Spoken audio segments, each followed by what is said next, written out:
Hey there, and welcome. Have you ever really thought about how a single powerful idea can go from just a thought in your head to a real, tangible act of compassion out in the world?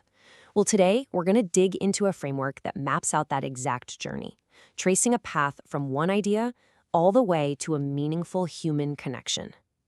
Let's get into it. So, our journey starts right here with what this framework calls an observation. And for our purposes, we're using this really well known verse. Now, no matter what you believe, just for a moment, think of this as this incredibly powerful statement about unconditional love and huge sacrifice. This idea, well, it's going to be the spark for everything else we talk about. So, how in the world do we get from point A, reading a sentence, to point B, actually changing how we interact with people? To make it more real, how do you go from hearing a friend is having a tough time to actually offering them genuine, heartfelt support? That's the question we're tackling.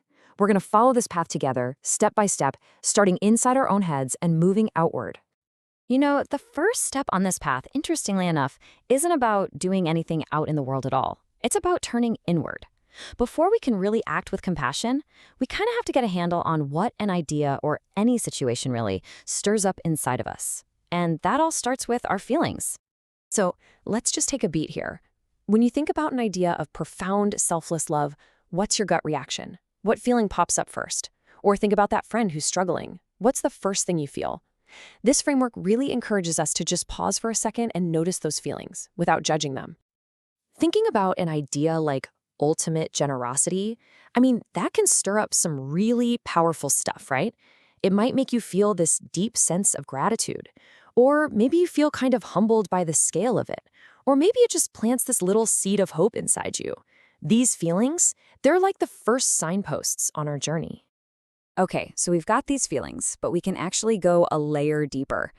Why do we feel grateful or hopeful? This framework suggests that our feelings are kind of like messengers, and they're pointing towards something much deeper, our most fundamental human needs. And this is where it all starts to click. That feeling of gratitude, well, it often connects directly to our need for love and belonging. Hope can be tied to our need for safety, for life itself. And that's the real kicker here. These big ideas hit us so hard because they speak to these universal needs that every single one of us shares. We all need meaning, forgiveness, and connection. All right, so we've done the internal work, right? We've looked inward, we've connected this observation to our own feelings, our own needs. So what's next? How do we take all that inner understanding and actually turn it into something we do? This next part is all about building that bridge. Well, this framework lays out 4 really simple, gentle steps. First, you just pause and really let yourself feel that feeling. You receive it. Second, you can pray about it, or if that's not your thing, just reflect on it. Third, you let that feeling motivate you to do something generous. And finally, if you decide to share this experience, you do it as a gentle invitation, not a command. And this right here, this distinction is so important.